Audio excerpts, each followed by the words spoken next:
মেলত আপোনালোক অহাৰ বাবে আপোনালোকক আন্তৰিক ধন্যবাদ জনাইছো। আজি এই সংবাদ মেলত উপস্থিত আছে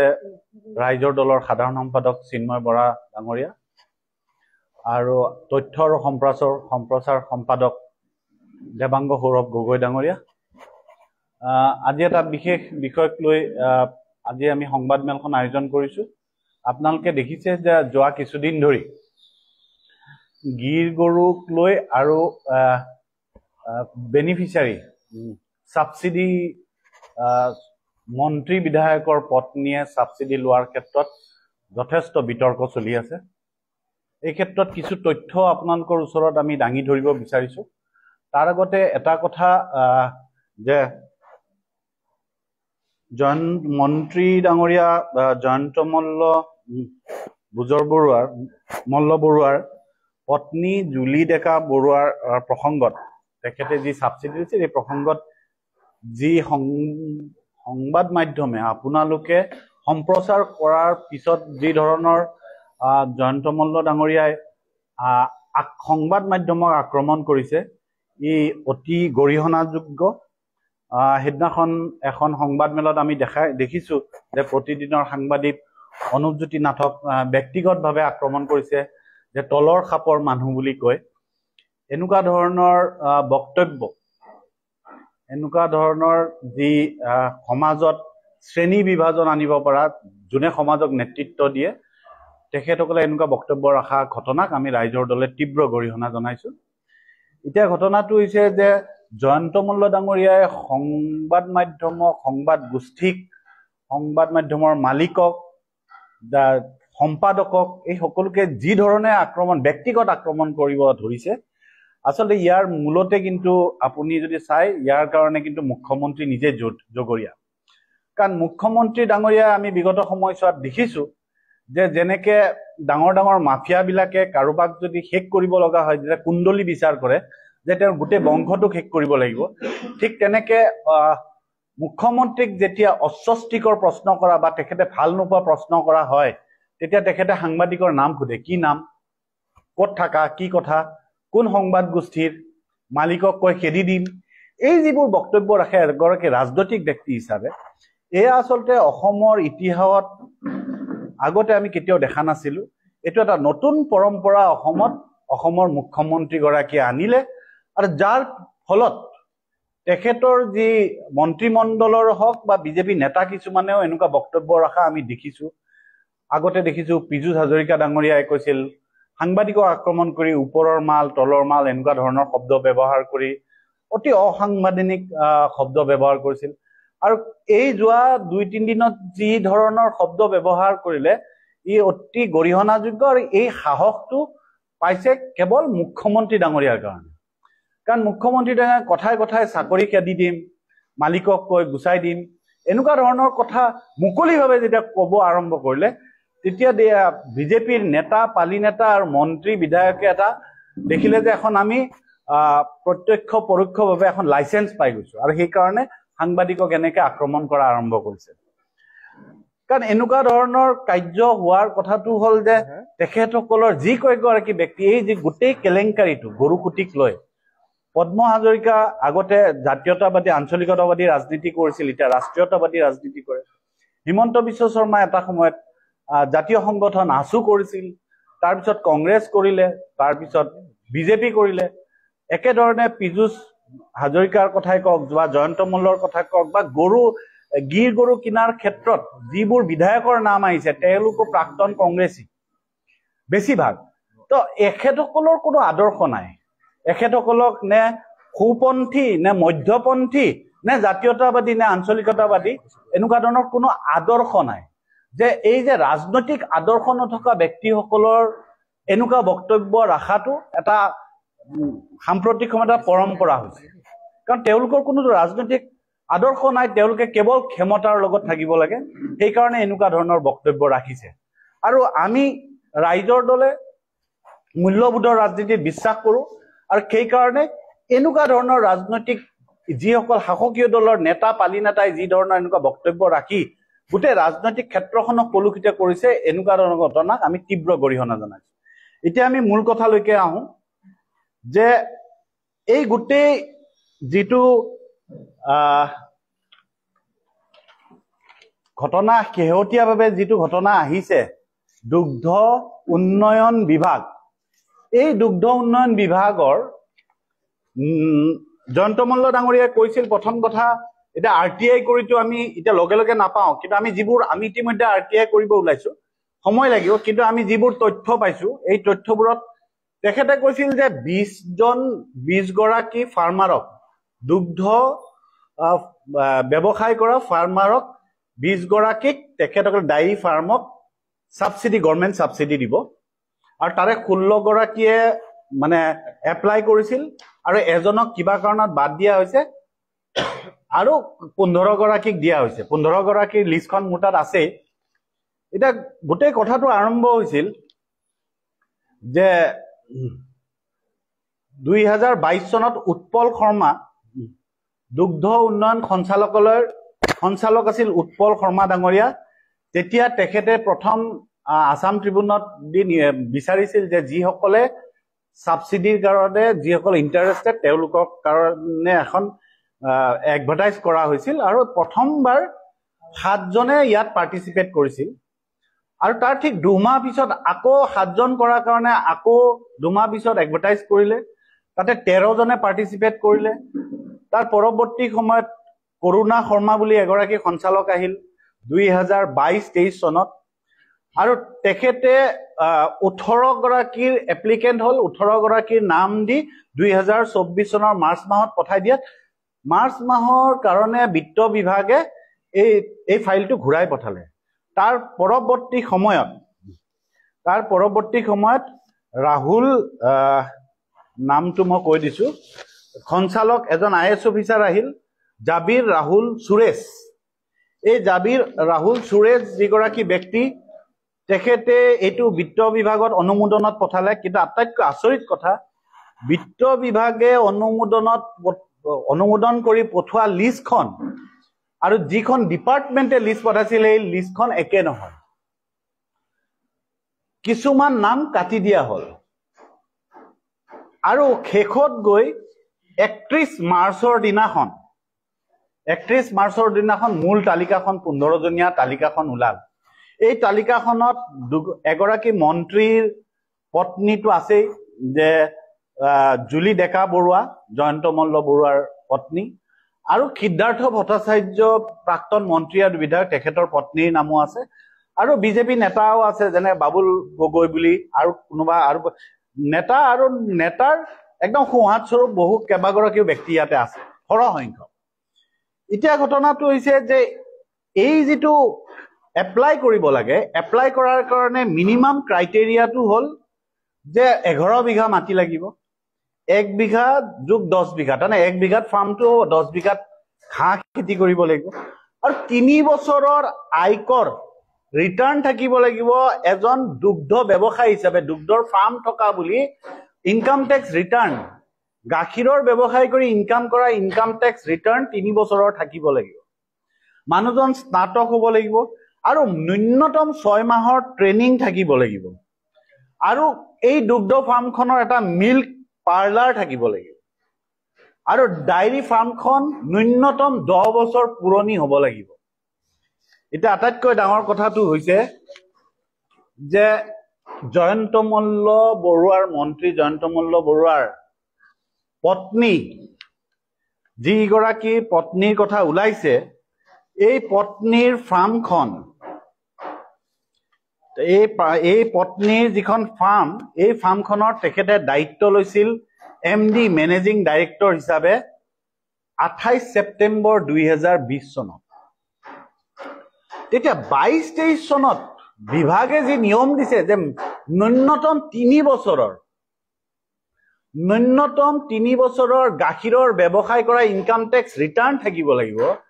আৰু ফাৰ্মখনৰ ন্যূনতম 10 বছৰ পুৰণি হ'ব লাগিব। যিখন ফাৰ্ম যে JNB একুৱা এগ্ৰো প্ৰাইভেট লিমিটেড বুলি নাম কোৱা হৈছে, সেই নাম পিছত সেই নামটো সলাই হিমন্ত বিশ্ব শৰ্মাৰ পত্নীয়ে MD হিচাপে দায়িত্ব লৈ ক্ৰয় কৰাৰ পিছত JMB একুৱা এগ্ৰো প্ৰাইভেট লিমিটেড হ'ল। এইটো এই ডেটটো হৈ গ'ল 28 ছেপ্টেম্বৰ 2020 যদিও 2016 চনত তিনিজন ব্যক্তিয়ে উঠি অহা অসমীয়া খিলঞ্জীয়া তিনিজন ব্যক্তি এই তিনিজন ব্যক্তিয়ে এই ফাৰ্মটো প্ৰথমতে ক্ৰয় কৰিছিল এজন অজিত বৈশ্য বুলি ব্যক্তিৰ পৰা সেই তিনিজন উঠি অহা প্ৰজন্মৰ যুৱক হৈ গ'ল জেহেৰুল ইছলাম নিপন ভূঞা আৰু বিতুমণি দেৱী নিপন ভূঞাই নিজৰ পৈতৃক ভাগত পোৱা 16 বিঘা মাটি বিক্ৰী কৰি এই ফাৰ্মটো খুলিছিল কোনো চৰকাৰী তেওঁলোকক কিন্তু বেনিফিচিয়াৰী চৰকাৰী সাহায্য দিয়া নহল 800 হাঁহ মৰি গ'ল ছাগলী মৰি গ'ল যে এই বৈশ্য বুলি জনক অজিত বৈশ্যৰ পৰা যিটো ফাৰ্ম লৈছিল তেওঁলোকে 2016 চনত এই ফাৰ্মটো তেওঁলোকে চলাব নোৱাৰে চৰকাৰে কোনো সহায় নকৰাৰ পিছত বাধ্যত পৰি মন্ত্ৰীক ক'লে যে তাত সহযোগ কৰিব লাগে মন্ত্ৰীয়ে ক'লে সহযোগ কৰা নহব বিক্ৰী কৰিব লাগে তে মন্ত্ৰী হলে তাৰমানে মন্ত্ৰীৰ দায়িত্ব আছিল যে উঠি অহা প্ৰজন্মৰ আৰু তাত কিমান মানুহে কাম কৰিছিল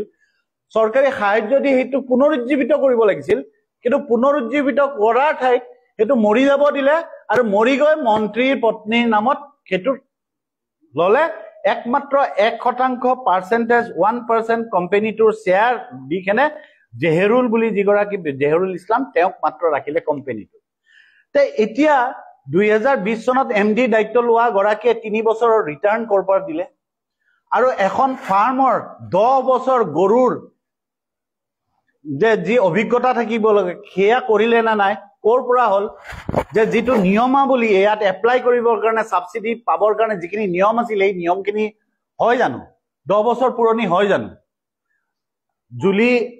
জুলি ডেকা বৰুৱাৰ সেই 10 বছৰ পুৰণি ফাৰ্মখন জানো হয় জানো দ্বিতীয় কথাটো হৈছে যে এই ফাৰ্মখনত যিটো নিয়ম যে ট্ৰেনিং 6 মাহৰ ট্ৰেনিং ল'ব লাগে সেই ট্ৰেনিং আছিল জানো প্ৰতিষ্ঠিত পাৰ্লাৰ যে মিল্ক পাৰ্লাৰ এখন যে থাকিব লাগিব সেই পাৰ্লাৰ ক'ত আছে তাৰ তথ্য ক'ত কোনো তথ্য নাই এই কাৰণেই মই ক'ব বিচাৰিছো যে ইয়াতে যি ব্যাগুম কেলেংকাৰী হৈছে ইয়াৰ স্পষ্ট কথা 31 মাৰ্চৰ দিনাখন যেতিয়া এই তালিকাখন বেনিফিচিয়াৰী তালিকাখন বিজেপিৰ মন্ত্ৰী বিধায়কৰ পত্নী আৰু বিজেপিৰ নেতা পালিনতাৰ যিখন এখন তালিকা এই তালিকাখন উলোৱাৰ ঠিক আগমুহূৰ্তত কাৰ হেঁচাত যিগৰাকী বৰ্তমান সঞ্চালিকা পাঞ্চালী কাকতি আৰু নবামী ডেকা দীঘলীয়া ছুটি 2 মাহৰ ছুটিৰ কাৰণে গুচি গ'ল কাৰ হেঁচাৰ এই উত্তৰবোৰ দিব লাগিব বুলি তেওঁলোকে ছুটিত গুচি গ'ল কাৰ হেঁচাত ছুটিত গুচি গ'ল তাৰ উত্তৰ চৰকাৰে দিব লাগিব এতিয়া এই নিয়মৰ কথাখিনি হোৱাৰ লগে লগে মই যিগৰাকী এপ্লাই কৰিছিল তেখেত দুগ্ধ পালক 22 বছৰ ধৰি তেখেতে কাম কৰিছিল তাতে Jabir Rahul Suresh IS officer directorate of diary development Guwahati Khanapara 22 তেওঁ এলট কৰিছিল এই হেৰিৰ কাৰণে সাবসিডিৰ কাৰণে তেওঁ কিন্তু লিষ্টত নাম নাই জয়ন্ত মল্ল ডাঙৰীয়া কি কৈছিল যে 20 জনক দিয়াৰ কথা আছিল এপ্লাই নকৰিলে তাৰ কাৰণে 15 জনক দিয়া হল মোক এই ব্যৱসায় দুগ্ধ ব্যৱসায়ীজনে অনুৰোধ কৰাৰ কাৰণে তেওঁৰ নামটো মই নকওঁ কিন্তু মই কৈ দিছো যে ডাইৰেক্টৰে দিয়া চিঠিখন মই পঢ়ি শুনাইছো 19 জানুৱাৰী 2024 তাৰিখে এখন চিঠি দিয়া হৈছে reference release of fund of the state share of the government of Assam schemes assistance to dairy entrepreneurs for establishment of commercial dairy farms dear sir madam with reference to the subject cited above and reference I have the honor to inform you that you have been selected for the scheme assistance to dairy entrepreneurs for establishment of commercial dairy farms by state level selections committee. For this purpose, you are requested to provide the provisional bank loan sanction letter to the Directorate of the Dairy Development by the 25th January 2024, so that the fund from the state share can be released to the respective banks. Also, you are kindly requested to provide the provisional bank accounts details for smooth transfer of funds. This is for favor of your information and necessary actions. Director diary কি দুগ্ধ সঞ্চালকালয় এই গৰাকী ব্যক্তিক sanction কৰাৰ পিছত নাম কাটি দিয়া হ'ল কিন্তু এতিয়া RTI কৰাৰ পিছত ওলাব যি 18 গৰাকীয়ে এপ্লাই কৰিছিল তাত এলিজিবল নাছিল মন্ত্ৰীৰ পত্নী আৰু বিধায়কে 6 মাহৰ ট্ৰেইনিং নাছিল 10 বছৰৰ অভিজ্ঞতা নাছিল আৰু 3 বছৰৰ গাখীৰৰ ব্যৱসায় কৰাৰ ইনকাম টেক্স ৰিটাৰ্ণ নাছিল বুলি আমি শুনিবলৈ পাইছো সেই কাৰণে তেওঁলোকে এপ্লাই কৰিব পৰা নাছিল তেওঁলোকে সিলেক্ট নোৱাৰ পিছতো তেওঁলোকৰ নাম কেনেকৈ আহিল এই কথাটোৰ উত্তৰ চৰকাৰে দিব লাগিব আজি যি বিয়াগুম কেলেংকাৰী যোৱা সময়ছোৱাত হ'ব ধৰিছে এই কেলেংকাৰী সাবসিডিৰ নামত কেলেংকাৰীৰ প্ৰতিযোগিতা চলিছে মুখ্যমন্ত্ৰীৰ পত্নীৰ পৰা আৰম্ভ কৰি বিধায়ক মন্ত্ৰীৰ পত্নীৰ আজি 2022 চনৰ 10 নৱেম্বৰৰ দিনাখন 10 কোটি টকাৰ এটা ৰাজ সাহায্য ৰিলিজ কৰা হৈছিল সেন্ট্ৰেল গভৰ্ণমেন্টৰ পৰা যে খাদ্য সংসাধন মন্ত্ৰালয়ৰ পৰা 10 কোটি টকা মুখ্যমন্ত্ৰীৰ পত্নীৰ নামত এখন ৰিলিজ অৰ্ডাৰ ওলাইছিল তাৰ পিছত যেতিয়া হুলস্থুল লাগিল তাৰ পিছত তেওঁলোকে ওলালে না নাই আমি নাজানো এতিয়া ঘটনাটো হৈছে যে মুখ্যমন্ত্ৰীৰ পত্নীৰ পৰা আৰম্ভ কৰি মুখ্যমন্ত্ৰীৰ পত্নীৰ পৰা আৰম্ভ কৰি মন্ত্ৰী বিধায়কৰ পত্নীয়ে সাবসিডি লব পাৰে নেকি চৰকাৰী সাবসিডি প্ৰফিট অফ অফিস এটুটো এটা বেআইনী কথা অফিস অফ প্ৰফিট এটুটো আৰ বেআইনী কথা অফিস অফ প্ৰফিটৰ যি নিয়ম এই নিয়ম মতে কেতিয়াও এখন চৰকাৰৰ মন্ত্ৰী আৰু পত্নীয়ে চৰকাৰী সাবসিডি লব নোৱাৰে সেই কাৰণে কৈছো যে এই সাবসিডিৰ নামত যি বিয়াগুম অসমতো কণীৰ সিন্ডিকেট সুপাৰীৰ সিন্ডিকেট কয়লাৰ সিন্ডিকেট এইবোৰটো চলিব ধৰিছে এতিয়া সাবসিডিৰ সিন্ডিকেট আৰম্ভ হৈছে আজি জয়ন্ত মল্ল ডাঙৰীয়াৰ যি কথা ওলাইছে তেওঁৰ পত্নীৰ কথা ওলাইছে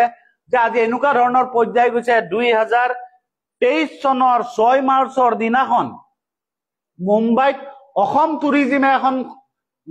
ৰোড শ্ব' এটা পাতিছিল এই ৰোড শ্ব' কি কাৰণত পাতিছিল যে সেই ৰোড শ্ব'ত যাতে মুম্বাইৰ যিমান সিনেমা হয় সিনেমাৰ শুটিংবোৰ অসমত হয় কিন্তু মন্ত্ৰী জয়ন্ত সেই সময়ৰ পৰ্যটন মন্ত্ৰী জয়ন্ত মল্ল ডাঙৰীয়া উপস্থিত থাকিব নোৱাৰাৰ কাৰণে তেওঁৰ পত্নীয়ে উদ্বোধনী ভাষণ দিছিল তাত কি ডাইৰেক্টৰ টুৰিজিমৰ MD উপস্থিত নাছিল নেকি সেই কাৰণে কৈছো যে এই চৰকাৰখনৰ মন্ত্ৰী বিধায়ক তেওঁলোকৰ পত্নী সব উভতগুৰে নাচিব আৰম্ভ কৰিছে তেওঁলোকৰ ক্ষমতা মূৰত ধৰিছে আৰু সেই কাৰণে এইবোৰ কাম কৰিব ধৰিছে আৰু এতিয়া মুকলিভাৱে সাংবাদিকক আক্ৰমণ কৰা আৰম্ভ কৰিছে যিখন যি গিৰগাঁও গৰুকুটিৰ নামত যি গিৰগাঁওৰ কথা ওলাইছে মই কোৱা নাই 2023 চনত বিধানসভাত তথ্য উন্মোচিত হৈছিল যে 9 কোটি টকা খৰচ কৰি 1 কোটি 20 লাখ টকা চৰকাৰে উপাৰ্জন কৰিছিল আজি এই গৰুকুটিৰ নামত যি গিৰগাঁও আনি 300 গিৰগাঁও আনি তেওঁলোকে 90টা গিৰগাঁও মন্ত্ৰী বিধায়কৰ সাংগু পাংগু সকলোৱে যে ভগাই ললে এই গিৰগাঁওৰ নামতো এতিয়া তেওঁলোকে গৌমাতা বুলি কয় তেওঁলোকে আজি গৰুৰ নামত তেওঁলোকে সিন্ডিকেট চলাইছে আজি এই গৰুবোৰ যে কিনি লোৱা বুলি কৈছে এই গৰু যে গুজৰাটৰ পৰা আনিছে তাৰ খৰচ কোনে দিছে আৰু এই গৰুবোৰ যদি গিৰগাঁওবোৰ যদি বেমাৰী আছিল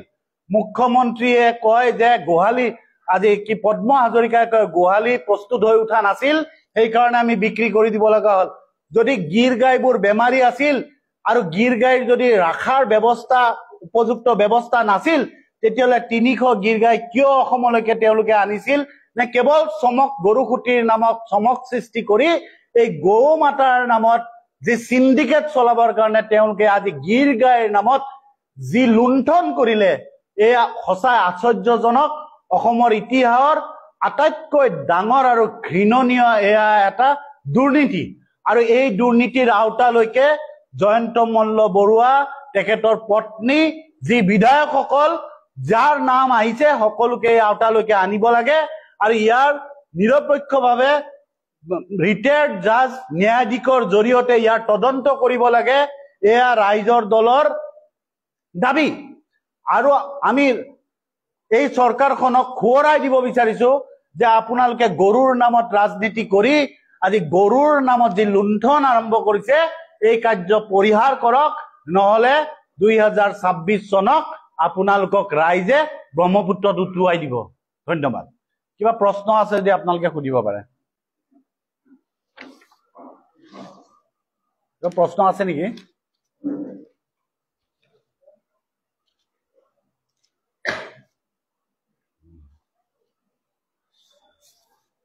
ঠিক আছে, থেংক ইউ।